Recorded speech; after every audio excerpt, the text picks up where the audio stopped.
Antonio Río Seco. Tengo una duda, tengo una pregunta que hacerte. ¿Tú te llamas así por Antonio Prieto, no? Sí, es verdad. ¿Es verdad? Sí. ¿Y por qué? Pasa que Antonio Prieto con mi padre se conocieron en la misma Universidad de Chile cuando eran muy jóvenes. ¿Abogado? Abogado, mi papá, el abogado del diablo, famoso. ¿Y por qué le decían abogado del diablo? Bueno, el abogado del diablo es un tipo jurídico del Vaticano, tiene esa persona, ese como abogado imparcial, o que quiere ser imparcial. Pero en realidad fue Gustavo Lorca, el periodista del famoso Correo de las Brujas, que era un programa radial, que sí, que era muy amigo de mi padre también y que lo promocionaba y leía cosas de él. Él le colocó ese apodo, el abogado del diablo, lo cual generó una especie de leyenda, porque el abogado del diablo es como, claro, sí, un no perdía abogado claro, del diablo, que no perdía caso alguno. Mira. Tenía como esa fama. Oye, Antonio, este es el segundo programa acá, Arte y Parte, realizado aquí en los estudios de Duoc, sede Viña del Mar y transmitido por UCB 3. Vamos a compartir un rato más, ¿cierto? Para que conversemos sobre la vida, sobre tu pasión, ¿cierto? Tu instrumento, que acá, ¿para qué decir que eres guitarrista? Si ya no queda claro.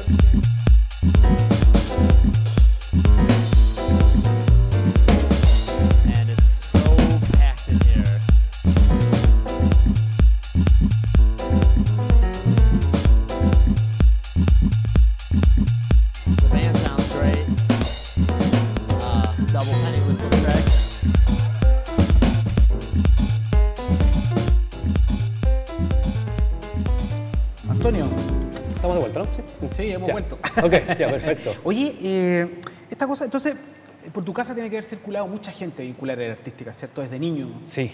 Todo esto, ¿no? Sí, mucho. Mi papá era muy amigo de todos los folcloristas, cantantes, y a través de Antonio Prieto, de hecho, mucha gente llegó, porque él siempre nos venía a visitar año a año y siempre venía con algún cantante, un amigo, así desfilaron conjuntos folclóricos, los hermanos Campos, Tato Cifuentes, bueno, mucha gente, Ricardo Acevedo también, por supuesto. Y claro, mi papá era una especie como de artista así de alma, perfectamente lo podría haber sido, pero en su época no había tanto apoyo para eso. Entonces, tenía esa sensibilidad con todas las manifestaciones del arte, ¿no? Cantante, el folclore, la ópera, todo. Sí. O sea, muy sensible a eso. Claro, y es como curioso porque un padre abogado, ¿cierto? Apoyando a su hijo, una idea artística, uno espera que su hijo a lo mejor también sea abogado, pero él parece que te apoyó mucho en todo esto, fue como fundamental en tu formación. Fundamental, sí, porque, como te digo, tenía esa sensibilidad con el arte, o sea, probablemente él sabía que el arte en el fondo es como algo tan único, tan bello, tan como inclasificable, tan trascendental. Entonces, al ver que yo di demostraciones de tener ya madera para esto en el fondo... Madera, bonito término ese, ¿no? Sí, porque, claro, entonces, porque hay que tenerla entonces para desarrollarla, en el fondo, que se despierte esto. Entonces... lo fui convenciendo. Y también a mi madre, que mi madre también fue muy importante porque ella también había estudiado, de hecho, había estudiado en su época de soltera para competir con mi padre, un poco porque él tocaba por oído. Ella quiso estudiar, entrar al conservatorio y estudió guitarra clásica por lo menos un año. Entonces ella sabía más o menos que este instrumento también se lee por partituras. También, o sea, fue el diablito que le salió con guitarra. Claro, un diablito, sí, tranquilo el diablito, pero sí, es verdad. Oye, tú estudiaste en el Conservatorio de Música de Viña del Mar, Sí, ¿cierto? el Liceo de Handler, claro.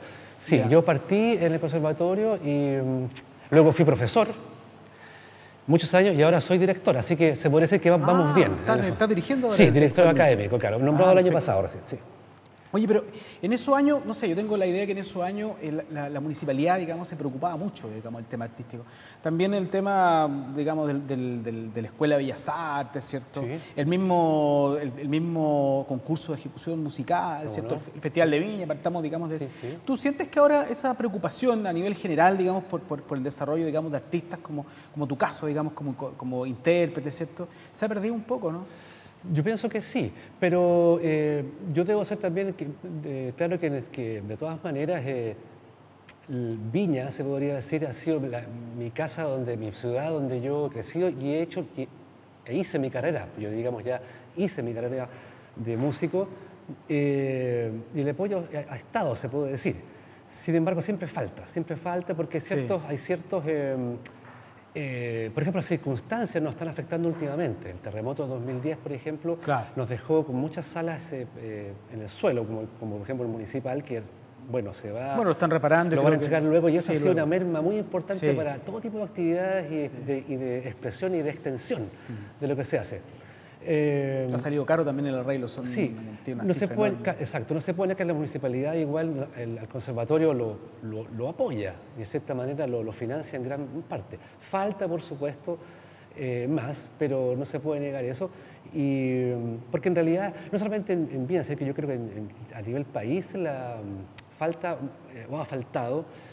Siempre falta, siempre Claro, estamos al debe, ¿no? siempre exacto. Una visión como de Estado, se podría decir, con el arte y, por ejemplo, también los deportes, se puede decir. Claro. Artes y deportes, o música y deportes, Sí. entran mucho en eso. Eso tiene que ver también como con la manifestación de la condición país también. O sea, Sí. un país que se desarrolló en el arte, un país que se desarrolló en el deporte, de alguna manera se manifiesta su estado. O sea, España, imagínate, España tenía el mejor corredor de auto, tenía el mejor tenista, fueron campeones del Y mundo, son digamos. símbolos. Y un proceso largo también para llegar a eso, ¿cierto? Claro que sí, son verdaderos símbolos a fin de cuentas, representan a los países. Mi Claro. padre siempre decía eso, que por qué no nos preocupamos de eso, porque más allá de los niveles económicos, los índices, Claro. que a veces van bien en estos países, en nuestro país en general, a veces lo dicen, lo más importante son estos hombres que se han dedicado Claro. a su pasión por las artes, los deportes, la ciencia, y destacan y bueno, se transforman en símbolos de los países. Sí. Muy importante. Entonces, Chile tiene grandes artistas, en el fondo hay mucha materia prima. Y bueno, con el tema de las orquestas juveniles, por ejemplo, se está paliando bastante bien, pero falta un poquito a nivel así como sociedad, que el hecho de la falta de campo en el fondo hace Claro. que sea como inviable o impensable una profesión artística. Sí. Entonces, eso es una Por cosa eso te que decía, o sea, hay que... en tu tiempo, Claro, retornando, más- digamos, la distancia No, de la por edad, supuesto, tu claro. padre te dijo, no, siga usted. O sea, ahora Claro. decir eso en la actualidad, tu padre te puede mirar y te dice, no. Claro, ¿Cierto? claro, No, o te sí. va a tener, bueno, estudia, pero después te vas inmediatamente al extranjero, Claro, por ejemplo. sí. Va a tener Oye, que pensar en salir. retomando un poco este tema que tú partiste, digamos, la escuela, digamos, de música, Sí. ¿quiénes son tus maestros? ¿Quiénes a ti te incentivaron? ¿Quiénes fueron tus inspiraciones? ¿Quién de alguna manera pulió todo este talento con el cual tú ya venías, digamos? Claro, yo tuve tres profesores, los dos primeros fueron bastante importantes, aun cuando los tuve poco tiempo. Uno fue la señora Liliana Pérez Corey y luego Guillermo Nur, que es un famoso profesor de acá de la quinta región, pero los tuve muy poco tiempo, pero en todo caso fueron muy importantes ya para toda esa primera ignición, esos primeros voltios de la música y la guitarra clásica. Luego yo terminé, me gradué en Santiago con Oscar Olsen, que en ese entonces era el profesor quizás más importante que había en Chile. Y bueno, eso ya marcó definitivamente ya un cambio, un salto. Y luego yo seguí, la verdad, solo, porque ya consideré quizás que tuve muchos profesores. Entonces, Momento de... desde que ya me titulé del año 91 hasta la fecha he estado solo, solamente, y he tenido también, por supuesto, maestros como espirituales, que sin enseñarme, Ok. a través de sus Sí, te grabaciones, entiendo. sus trabajos y de mi análisis, me han influido positivamente. Uno de ellos, Ricardo Acevedo, indudablemente, gran virtuoso chileno, autodidacta y compositor. También el guitarrista japonés maravilloso, que es Kazuhito Yamashita, que realmente me explotó el Sí, cerebro. hay una tradición de Claro. instrumento de cuerda en Japón interesante. Sí, y claro. enorme. Tanto en el plano del Sí. folclore como de la música, porque ellos absorben muy bien en lo occidental. Oye, me gustaría que me tocaras una pieza cortita. No sé si, digamos, una pieza característica, qué sé yo, pero me gustaría que me tocaras la pieza que a ti más te ha motivado, digamos, generada por tus maestros. Bueno, esto no sé si es la que más, pero fue muy importante. Ya. Muy importante. Así te siento nada de Ricardo Acevedo. Así te siento tonada. Era lo que conversábamos Claro, con Carlos. un mix Exactamente. clásico y folclore también, pero más clásico yo diría. Muy interesante. Ahí va.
qué bonita tonada. Es bella, muy clásica y folclórica a la vez, sí. Okay. Un mix ahí muy interesante. Oye, Antonio, yo tengo un amigo, un gran amigo que es escritor, Cristian Geise, que siempre me dice, Cristian me dice, ¿cuál es tu brillo? Y me pregunta, ¿cuál es tu brillo? Me dice. Entonces, yo sé que tú tenías un brillo bien particular, que a mí me resultó también curioso también, porque tú tienes un tema con la música de película, ¿cierto? ¿Cómo llegas a interpretar, ¿cierto?, la música de Star Wars? Claro. Sí. ¿Cómo llegas ahí? O sea, claro. yo te lo voy a decir, un ñoño, ¿cierto?, fanático de Star, crecimos con Star Wars, claro, Torito, no sabemos la música, pero ¿cómo llegar a interpretar en guitarra una banda sonora tan compleja, tan difícil? Lo que pasa es que para llegar a eso tuvieron que pasar, desde esta tonada, por ejemplo, pasar unos 20 años de experiencias con la música y todo eso. Y yo, el primer por qué y cómo partió cuando yo empecé a hacer transcripciones sinfónicas, o sea, empecé a transcribir música de orquesta sinfónica de autores clásicos, como Tchaikovsky, Beethoven, Richard Strauss, etc. ¿Ya? Y tiempo después, quizás 1 o 2 años después, buscando más repertorio sinfónico, andaba detrás de un compositor que, entre comillas, quizás me llenara en todos los aspectos que yo consideraba importantes en términos de armonía, de contrapunto, términos musicales, o sea, una globalidad. Y de pronto me encuentro con un disco que compré de la banda sonora de la antología de Star Wars y me vieron todos los recuerdos como retroactivos de cuando había visto la película por primera vez cuando era un niño, qué sé yo, y empecé a investigar, me fui involucrando y fui escuchando mucha música, muchos de los temas, las bandas sonoras completas, y empecé con esta idea loca, en el fondo, de transcribir esta música. Loquísima, viniendo de un área tan docta, sí, porque resulta que, y me empecé a dar cuenta claramente que John Williams, que es el compositor, a propósito que se llama igual que el guitarrista australiano, pero este es el compositor norteamericano, bueno decirlo, es un compositor absolutamente clásico. Es como tocar música de Stravinsky o de Richard Strauss o Rachmaninoff. Claro. De hecho, mucha influencia alemana, ¿cierto? Claro, es germánica, claro, Gustav Mahler. Claro, y este compositor, aparte que tiene su sello, entonces, la diferencia es que eso se transformó por su vida en un compositor así corporativo, se puede decir. Claro. Entonces, él trabaja para la empresa. Entonces, es contratado, tiene su trabajo y le piden bandas sonoras. Entonces, pero él, al hacer ese trabajo, imprime o saca todas sus experiencias musicales, que son vastísimas. Él estudió en la Juilliard, estudió jazz, o sea, un músico extremadamente bien formado. Y con muchas experiencias en el manejo de la orquesta, además, porque fue pianista de la 20th Century Fox. Entonces, conoce desde dentro la industria, se puede decir. Claro. Pero también para su... O sea, un músico integral, podríamos decir. Para su felicidad, digamos, se transformó también en un compositor buenísimo, con melodías que han quedado, con orquestaciones brillantes y todo eso. Sí. Oye, pero bueno, tiene otro brillo también, que a mí me sorprendió, porque tú también te dedicas a la investigación, tienes varios años de investigación sobre la música de guitarra sola, ¿cierto? Sí. Y ahí te paseas por Stravinsky, por los mismos autores que me estabas nombrando recién. Sí. Pero a mí me llamó profundamente la curiosidad cuando de repente aparece José Feliciano. Ah, sí, pues claro. ¿Cómo te paseas tú de la música docta, te paseas a la música popular? Te has documentado bien, claro. ¿Pero cómo? Sí, lo que pasa es que... O sea, yo sé que es un tremendo guitarrista. Cuando yo lo admiré, fue uno de mis grandes también influencias de, como te decía al principio, no directas, sino que más bien espirituales. Yo no lo conozco, ¿ya? Pero escuchaba sus discos de boleros cuando yo estaba comenzando la guitarra. Son hermosos. Entonces él tenía un manejo de la armonía extraordinario, ¿ya? Haciendo unas disonancias que a mí me parecían fantásticas, pero ni siquiera sabía cómo se llama. Entonces yo saqué mucha música de oído de él, encontrando los acordes. Pero años después me conseguí otros LP, hablamos de LP, de long play, vinilo, y hay un concierto de Feliciano que es notable, que lo dio en los años 70 en Londres, en el London Palladium, y en ese concierto cantó canciones, tocó solos, pero al final, cuando le piden un encore o un bis, se le ocurre, tenía todo pensado, había compuesto ya una pieza que representaba una batalla, esas a la antigua, en que habían flancos de batalla, habían dos ejércitos que se enfrentaban. Y tenían Alexander Nevsky, ¿cierto? Exactamente. Y con orquestas que iban anunciando con trompetas desde lejos las dianas cuando se empezaban a acercar los ejércitos. Entonces, esta pieza son como 5 cuadros que relatan una batalla entre ingleses y españoles. La pieza se llama La entrada de Bilbao. Okay. Y es una pieza con mucho ángel. Yo no la tengo en dedos ahora, pero si me preguntas, pero una pieza fabulosa. Es casi una película con 6 cuerdas. Entonces, él cuenta la historia. Al final, por supuesto, ganaban los ingleses, obviamente. Claro. Que dejaban sitiada la ciudad de Bilbao y después dejaban su gente ahí y volvían a sus tierras. Entonces, él tocó esa pieza y la compuso. Y en esa pieza él aplica elementos de imitación de caballos, percusiones, ametralladoras. Wow. Tiene un tema que es como el tema que une las escenas y ocupa los armónicos, esos sonidos así. Claro.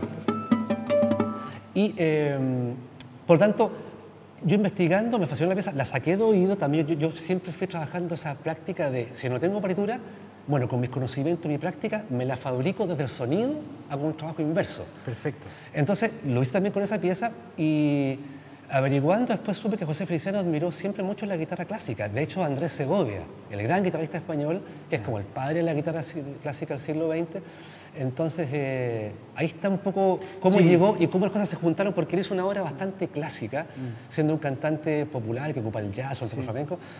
Y tiene sus composiciones. Entonces, me pareció interesante incluir ese tema en mi disco que se llama Transcripciones Sinfónicas para Guitarra Sola, con una pieza que, no habiéndola hecho yo, transcrito, es una pieza que bien reflejaba un uso variadísimo de recursos tímbricos. Eso que tú te estás refiriendo a Feliciano, uno de repente se pierde, digamos, mucha música latinoamericana, ¿cierto? Música popular. Sí. Hablemos tremendos compositores como José José, ¿cierto? O intérpretes, ¿cierto? Claro. Que trabajan una orquesta tremenda. O sea, uno dice Luis Miguel, pero Luis Miguel trabaja una orquesta de primera línea, tiene una voz tremenda, ¿cierto? Claro. Manzanero le escribió un montón de cosas, ¿cierto? Entonces, hay mucha cosa ahí que se pierde, digamos, porque tengo la idea de que la música popular de repente es como mal mirada de repente por la academia, ¿cierto? Exacto, sí. Y como que ahora recién están prestando la atención. Sí. De hecho, yo te digo que hace poco vi un concierto de Gustavo Dudamel, que es el gran director venezolano, que ya triunfa en todo el mundo. Y él fue a dirigir la Sinfónica, la Filarmónica de Los Ángeles, y ahí fue recibido por John Williams, por la crème de los músicos clásicos, y él en un concierto de homenaje a John Williams, en el fondo, dice exactamente, nosotros no podemos conversar con Stravinsky, con Prokofiev, con Rachmaninoff, el compositor con Gustav Mahler, pero tenemos a John Williams. Sí. Entonces, con eso, él equiparó el nivel musical.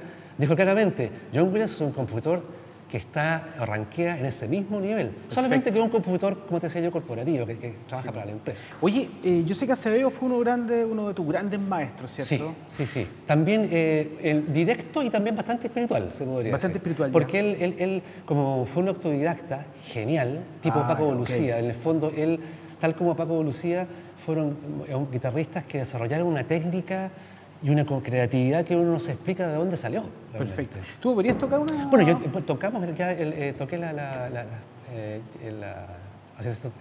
bueno, podría tocar otra, pero la primera. Sí. Un trozo... Un trocito cortito. Sí, cómo no.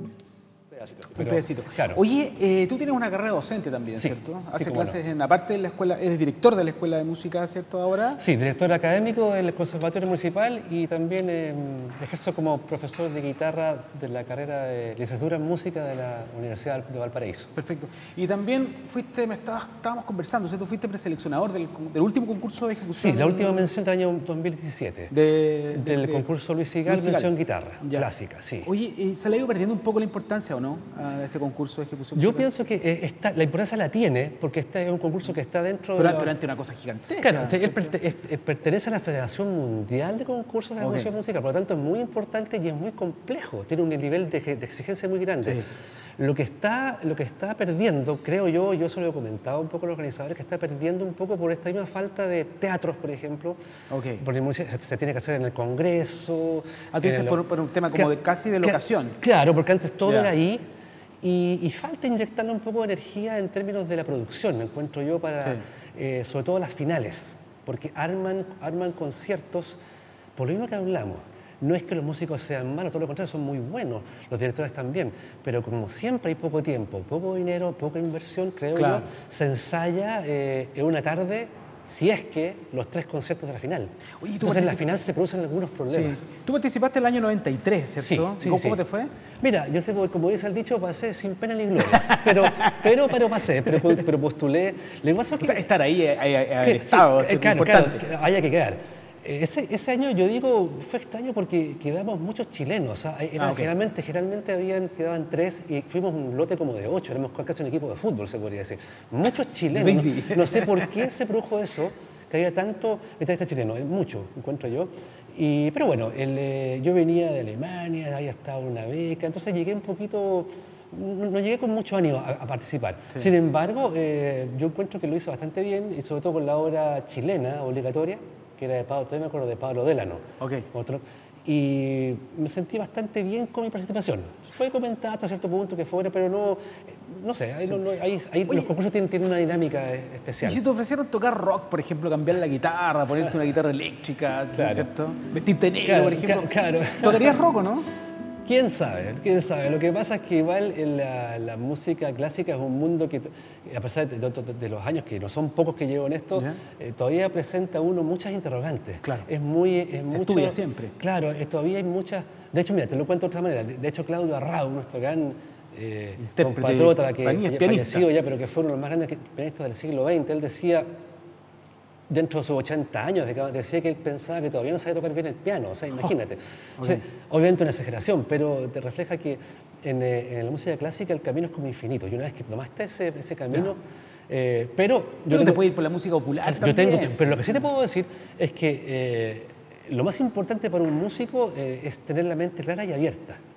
Entonces yo no solamente saco de los libros por los que estudié, en las grabaciones clásicas, sino que también aprendo mucho de los guitarristas de rock, de los jazzistas, de los folcloristas. O sea, no lo descartas. No, porque hay mucha sabiduría. Porque los puristas dicen, no, el rock no sirve. El purismo, yo hasta cierto punto soy purista, pero con otras cosas de la música clásica, pero no con eso. Entonces, hay mucha sabiduría en esta gente, en todos los tipos de músicos. Quiero escuchar el opening de Star Wars. Por favor. Claro, ya. Vamos a ver cómo sale eso, a ver si sale.